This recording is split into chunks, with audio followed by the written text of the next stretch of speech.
All right, guys, welcome back to Let the Journey Begin. I'm your host, Jason Waller. Alongside my co-host today is Alex Meschi. How you doing, bro? Good. You look like you're a little worn out. Busy. We had a very successful mental health town hall for the city of Laguna Hills. Had about 90 people attend on top of the about, I think, 26 or 27 exhibitors that I counted. Mm-hmm. We had Terry Bradshaw's daughter as a speaker, which was a very powerful message, and her husband's was even stronger. We had our own very lovely Brandy Ledford up there speaking on behalf of Red Songbird Foundation, as well as you and I were up there emceeing for a brief moment. And then you got to present a pretty cool award on behalf of RSF to Sergeant Gonzalez of the Orange County Sheriff's Department for the work he's done at the local schools, helping adolescents, and even younger now by developing a 5th and 6th grade program on drug awareness and prevention. So it was a very busy but successful event, and we're looking forward to doing more of them. Yeah, it's pretty crazy. It's really cool. I mean, I just had like an epiphany almost, just kind of looking back over the life. It's like being arrested so much and being in jails, and now we're working with the police department. It's like life has really come full circle, and the event was incredible. A lot of people there and just raising the awareness, and it's awesome. RSF, is really about creating a movement, and I really see that happening and being instilled within the local community, and hopefully it's going to continue to expand. And we're doing great work out there, and but it was a great event, so I appreciate all your efforts. And the speakers were phenomenal, and it's thank you, Jody Barber, who is also on our board, who helped put all this together and make it come to fruition along with everybody else. So some good stuff, man. RSF is making some great impact. And just so you guys know, we're in the process of looking at creating some curriculum and being able to implement that within the school systems. And so not only are we doing the scholarships, the lunch and learns, the seminars, educational stuff, but we're really bringing more to the table. So more to come. Without further ado, I'm going to jump into this, man. I want to bring on our guest today, somebody I actually met about 6 months ago and has actually become a very good friend of mine and somebody that I respect. And who has got an unbelievable amount of knowledge within the addiction space. He is not only an ER doctor, but he's also an addiction certified doctor. He's ASAM certified, who's dedicated his life to instilling change, making a difference, and helping those that are less fortunate and that are struggling. So without further ado, I want to bring on Dr. Joseph Martin. Thank you so much for being here, brother. Yeah, thanks for joining us. Happy to be here. Thanks for having me.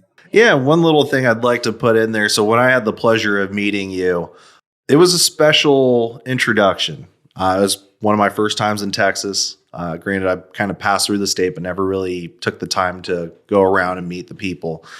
But you came up, you introduced yourself as doctor, and you're wearing cowboy boots, which is exactly what I'd expect from Texas. Yes. So you fit the whole character. And I'm like, this is a doctor from Texas. Absolutely.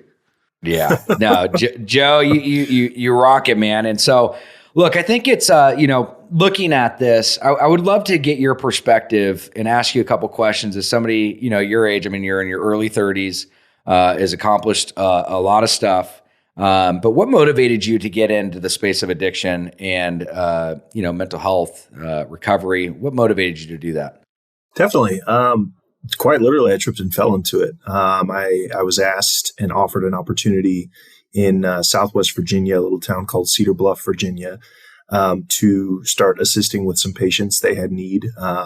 The current medical director reached out to me and said that they needed some help.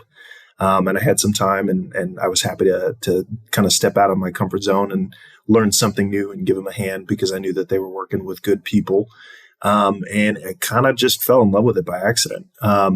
It was definitely, I can admit, not intentional up front, but it added a undeniable and indispensable value to my practice overall, value to my self-esteem and my sense of accomplishment, working with patients that were admittedly very difficult to work with up front, but the payoff was incredible. I think one of the big things that we do in addiction medicine as a collective, the work that you do, the work that I do, we work in kind of a human-based capital, and we work to give people back to their families. We work to give people back to their communities, to their professions, and in a way work to give people back to themselves. And I think that is worth more than a lot of the experiences I've had as a physician. I've had some wonderful and rewarding experiences in the emergency department and in a regular general clinic. But there's absolutely something special about working with patients that are struggling with addiction and substance use. Was there a moment when you were working with people in addiction that you're kind of like, this is something that, what was that aha moment that really transitioned? Was it like was there a particular case? Was there a particular incident? Or was it kind of more just as a whole, you were like, wow, this is something that appeals to me? The collective has been special, but undeniably there have been kind of some moments that stick out. I think the first one I talked about whenever you were helping us with the clinic in Austin.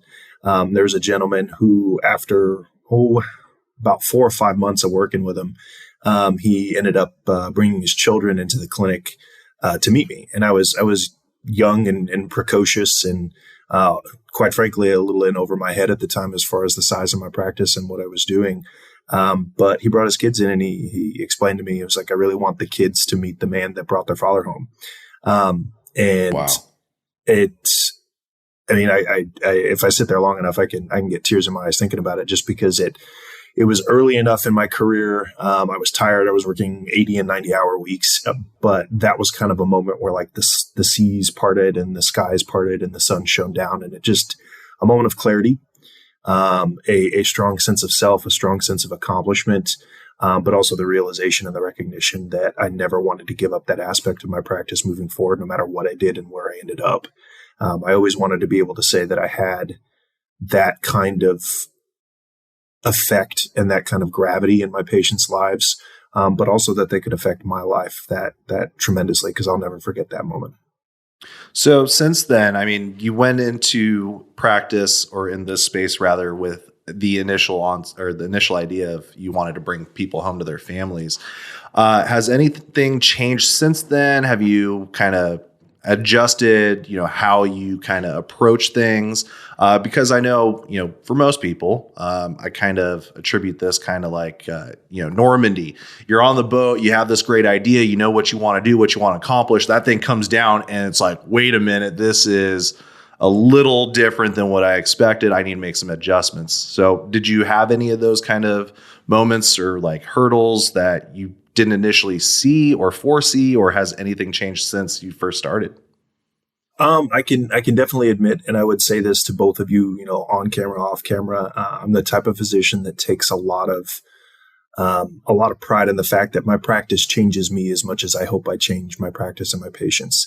I learn from every single person that I take care of. Sometimes I learn a little bit of patience with patients. Sometimes I learn a little bit of vulnerability and humility with patients. And sometimes it's more medically oriented, and I learn what therapies are better for which specific culture or which specific patient population I'm working with. And I know I've brought this up to you before, Jason. I really try not to treat everybody like a nail and me be a hammer. I think it's incredibly important that care from any healthcare professional be personalized to the patient. But I think things in particular that I've learned over time have been the gravity of the situation, as far as substance use and the struggle with addiction in general. And the more frustrating thing is the lack of knowledge and the lack of awareness that is still pervasive in the general population, general community, but even amongst the healthcare community. I still interact with physicians that have been practicing for 5, 10, 15, 25 years that will unfortunately kind of look at substance use treatment as kind of a waste of time. And I'm thankful and blessed. Why is that? Why is that?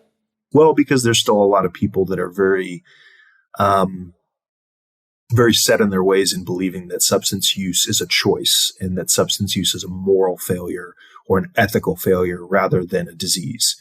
And one of the things that I try to remind a lot of my nurses, a lot of my residents, I teach residents, and even my colleagues in a gentle but firm way, is that whenever we see these patients struggling in the throes of crisis, invariably we get frustrated and we say something to the effect of like, I just can't understand how someone in their right mind would.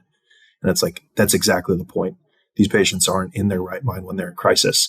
I have a question about it. I'm sorry, because you're bringing up so many good points though, but I think this is a very interesting conversation around medical professionals that don't believe that this is a disease. That's very fascinating to me because based in the medical literature, this is classified and scientifically been proven as a disease. So how does that work? Well, that's one of the challenges for many things. Medication-assisted therapy hasn't been widely accepted for probably a decade and a half, though we've had data going back as late as the late 90s that's demonstrated that it reduces harm, it saves lives, it decreases the risk of HIV and hepatitis transmission. But still, dogma and resistance to change amongst healthcare professionals is strong. Healthcare professionals change their minds at a very glacial pace. There's kind of a saying in medicine that dogma dies very hard in medicine.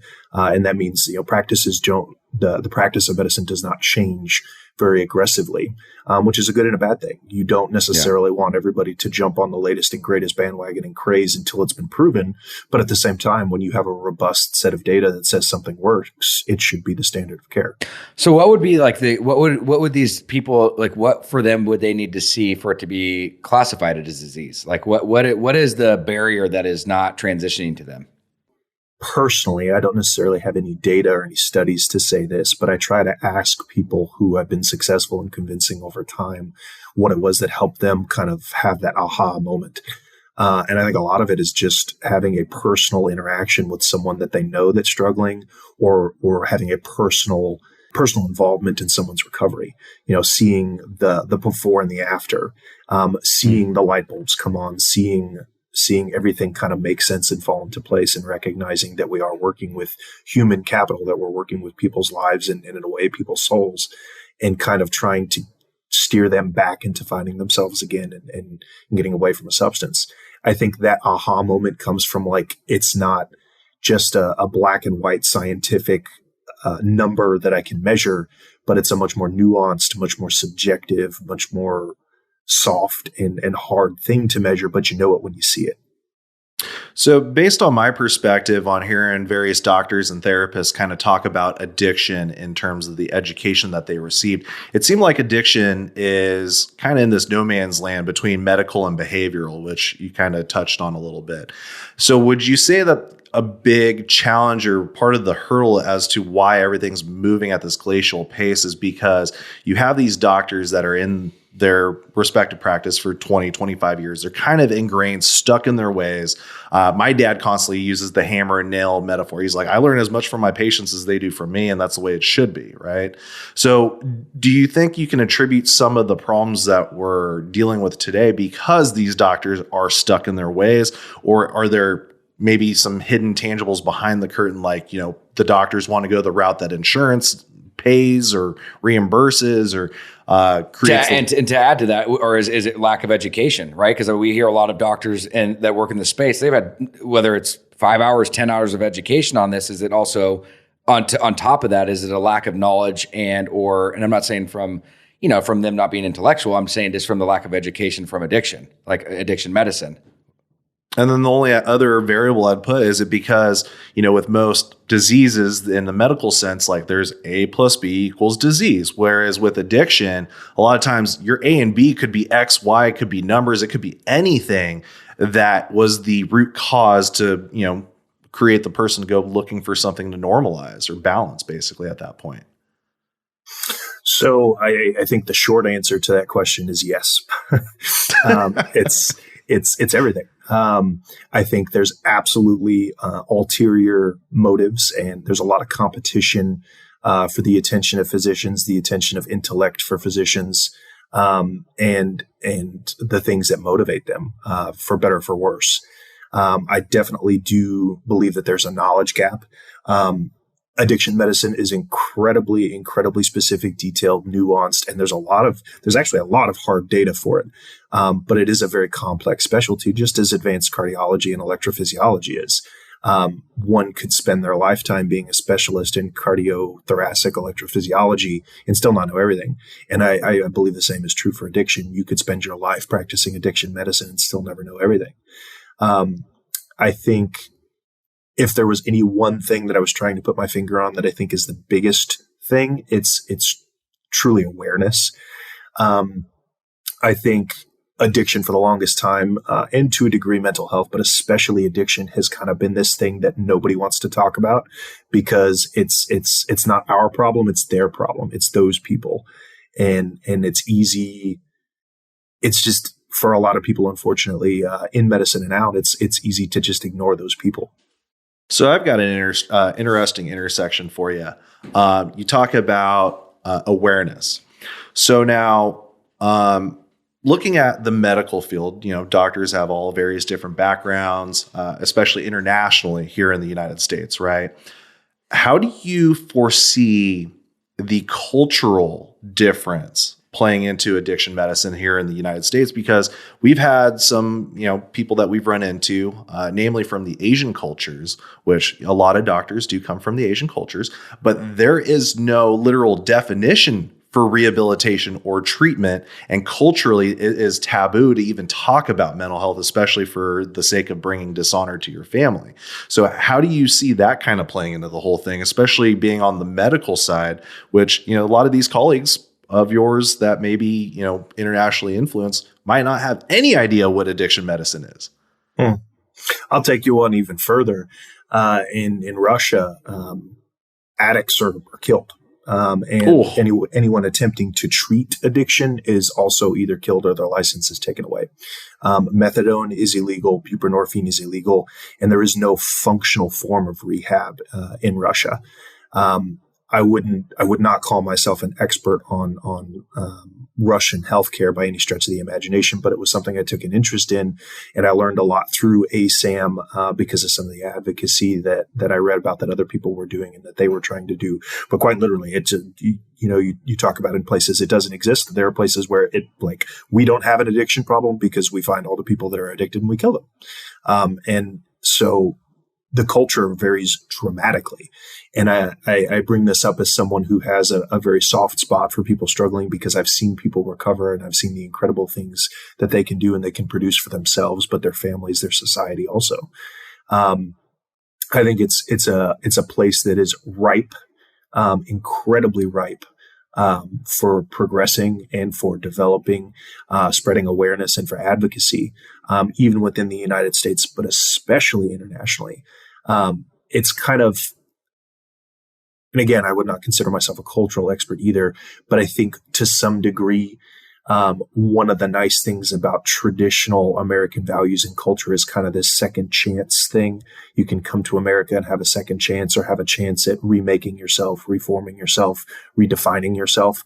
American culture, I think, and Western European culture is a little bit more open-minded to second chances and giving someone an opportunity to recover and heal.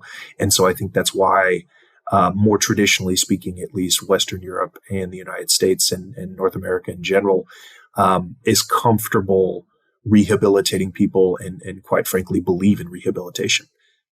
That's fascinating information. But going back into what you were talking about is a lot of professionals in your space, don't look at it as addiction as a disease.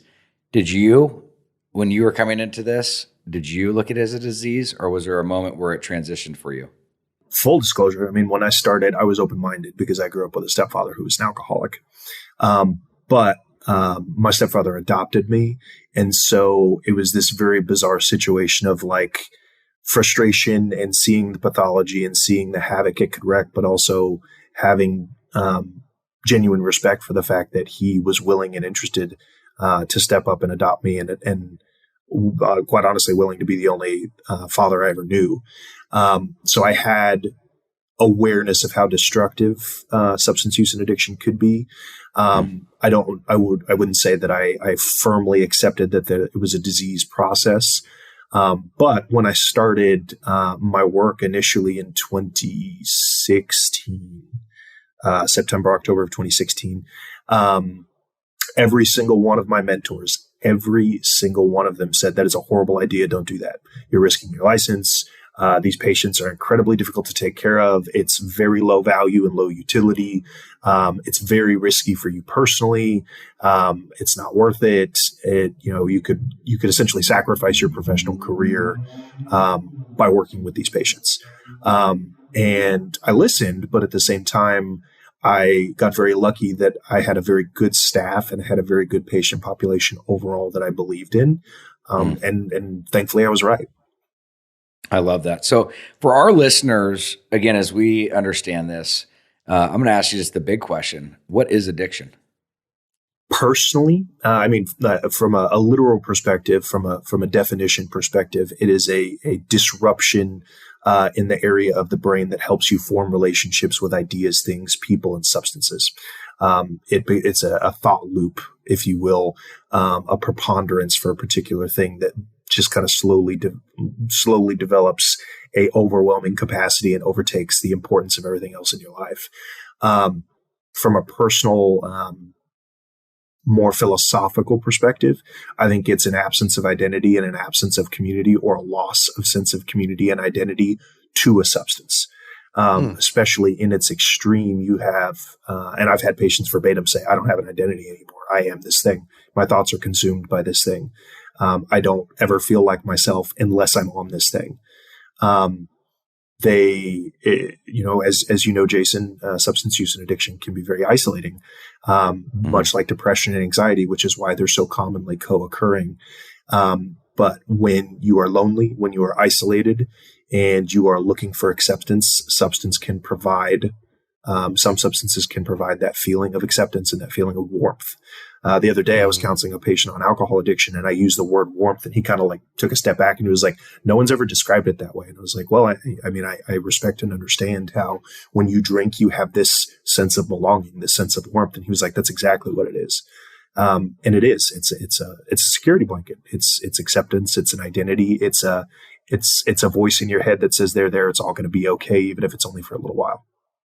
So now you're getting technical on the terms. I feel like it's kind of always been out there in the public. You know, people are like, I need to take the edge off, or I need some liquid courage, or, to me, it sounds like addiction was almost just normalized. And, granted, the older generations are kind of looking at us millennials and Gen Zs like, why are you guys having so many problems? And it's like, well, you guys have been coming home from work smoking a pack of cigarettes down in a fifth of vodka every night. And you guys thought that was normal. So to me, all of this has already been out in the open. Just nobody wants to talk about it. And from the medical perspective, sounds like doctors don't even want to treat it because of licenses or this or that or whatever. So how do we bridge this gap?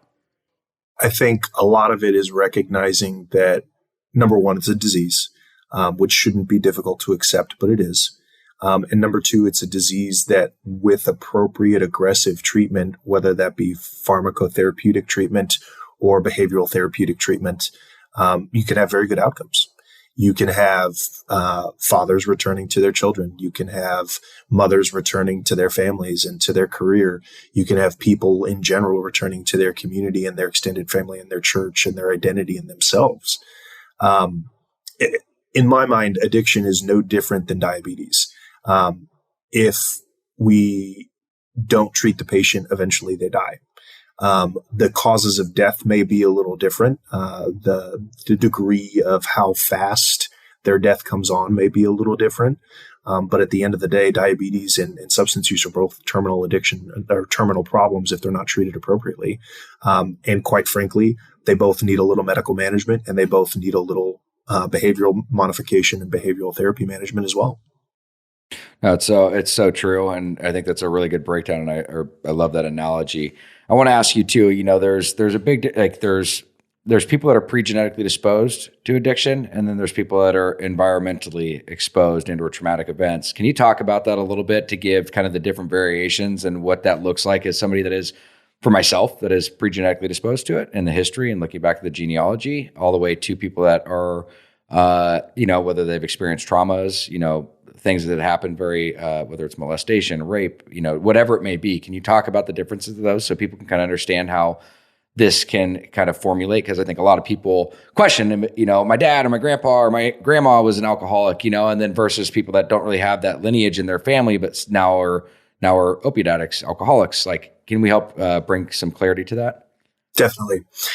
So there are people who are very functionally addicted to something, that had very good lives, very good normal childhoods. Everything was fine, hunky-dory, perfect, no issues whatsoever. It was just bad timing, bad luck, and quote-unquote bad genetics.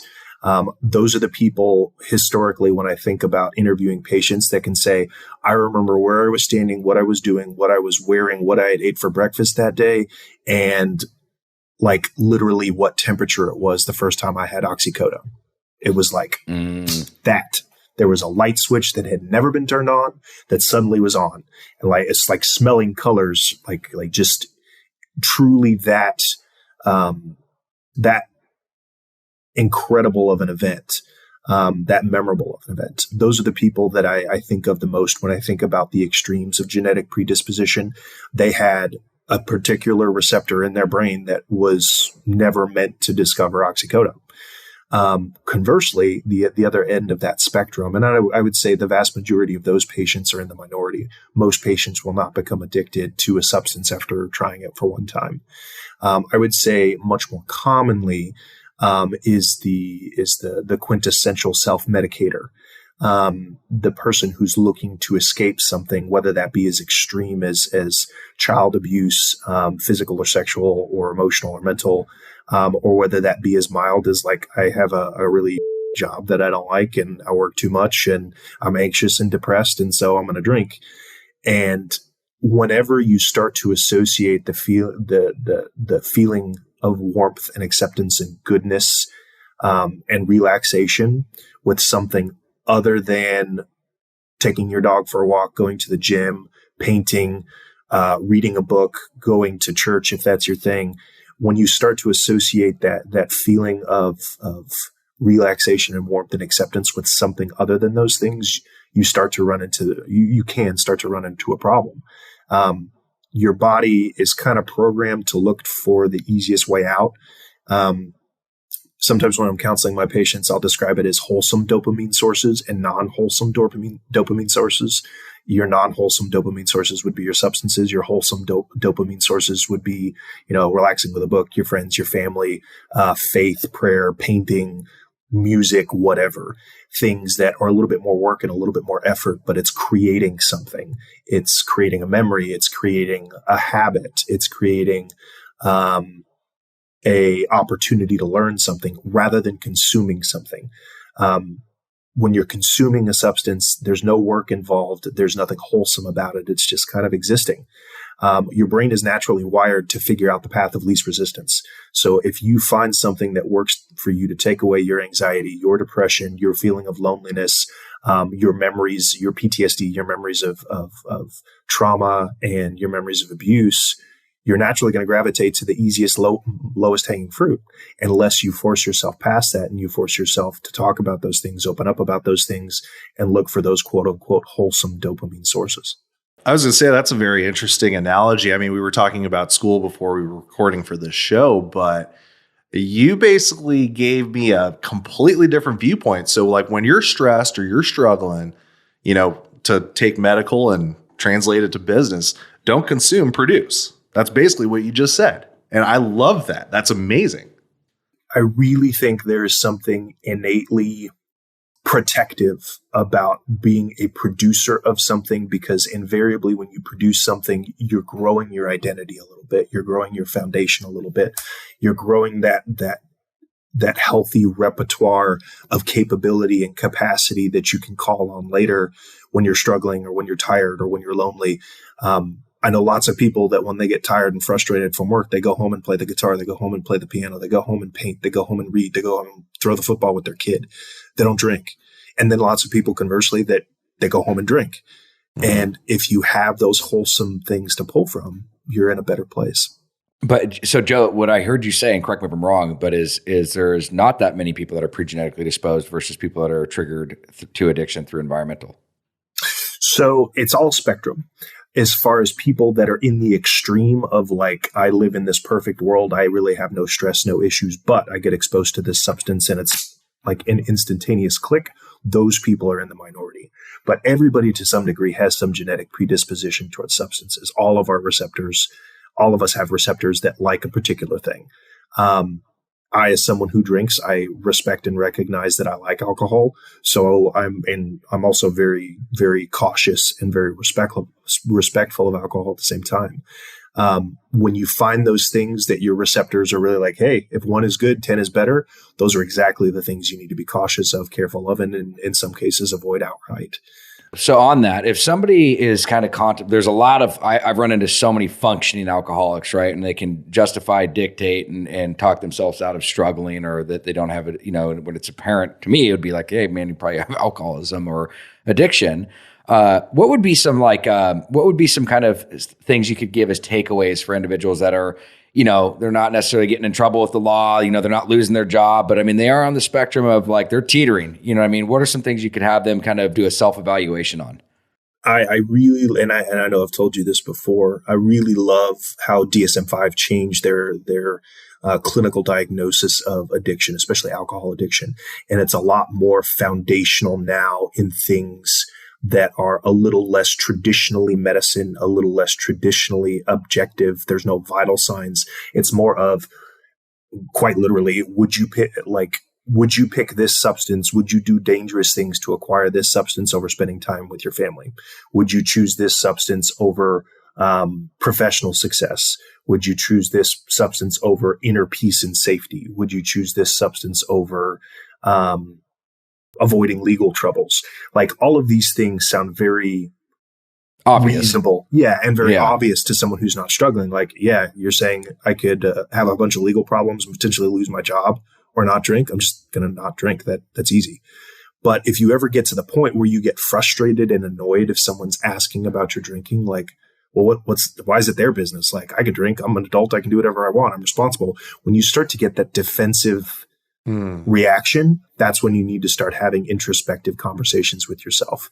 If someone who loves you, knows you, and trusts you, whether they be a pastor, a reverend, a preacher, your father, your mother, your husband, your dog, your children, whoever, and right. and they come to you and they say, hey, I'm a little concerned about blah, blah, blah. They love you. They respect you. They have no reason to manipulate or lie to you. Just listen. If your first response is to get annoyed or frustrated, you really need to listen.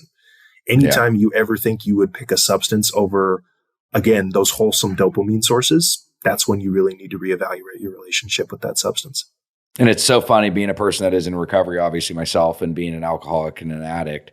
It's like hearing you say that, it's like, obviously I would want to avoid those. But when I'm in active addiction, the thought process I have sitting here today is completely different than when I'm in that active addiction, because you'd better believe it, that it's like a survival gene. And I think that's, again, is going back to where we even started with this conversation with doctors, and just the lack of education and understanding is like those, and it's almost like unless you have it or have gone through it or really witnessed it, you'll never understand that, because it's almost impossible to fathom. Because it's funny, sitting here sober, I would never partake or want to do those types of things. But when I'm in active addiction, dude, all that thrown out the window.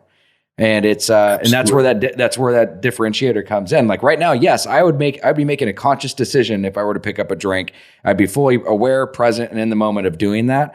But it's like when that cycle is in place and I'm already in that, you really lose that ability to stop. And that's where it's, you need to be intervened on. There's got to be a disruption of that process. And it's just very fascinating to see how, as somebody that's in recovery and works a program here today, but also knowing exactly what you're talking, because I've had every single one of those things and more. You know what I mean? And I think it's having people understand, like in that state, I'm wanting to stop, knowing that all these things are going on, and I can't. And it's like, well, why can't you? Like it's that substance or that craving, or that literally from a physical craving, and also that substance trumps anything, family, your kids. And that's why it is such a cunning, baffling, and powerful disease, because again, it's like, it gives me chills thinking that my brain would go there when I'm on that. But that's what addiction is. I think it's important to respect, and I think you're right. You touched on survival genes. I think you're entirely right. Without the ventral tegmental area and the nucleus accumbens and dopamine, our species wouldn't survive. Dopamine is the same.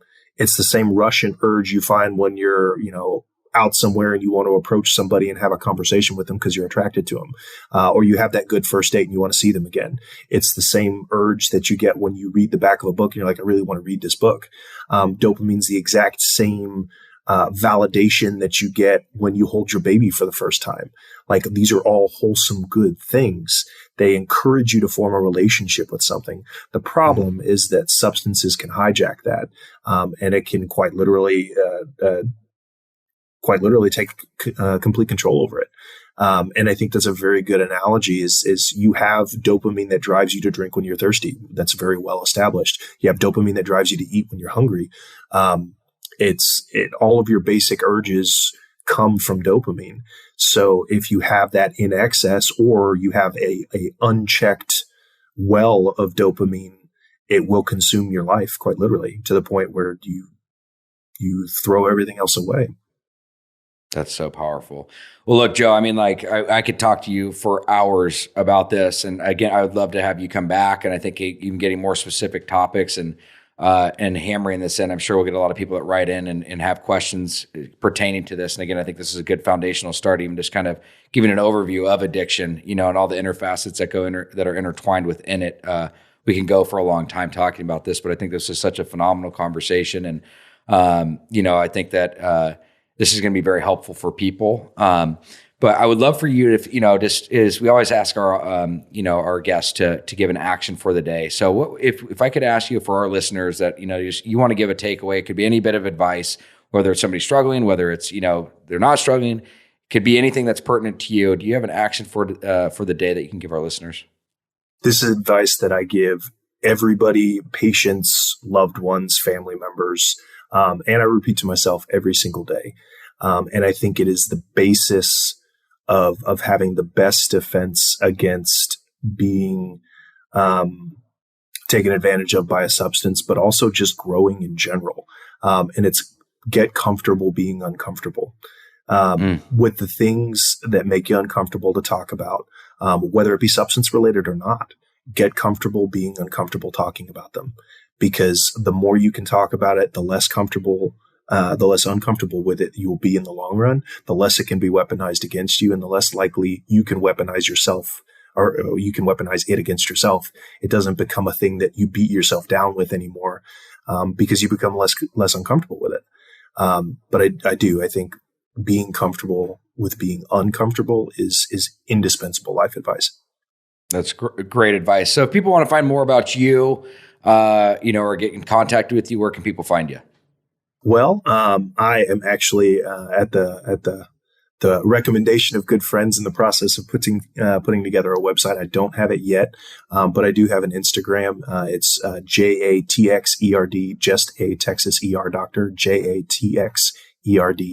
And if anybody has any general questions or problems, I can't give out medical advice, of course, but if anybody's ever in crisis and needs to be directed somewhere, I'm always happy to help in any way that I can.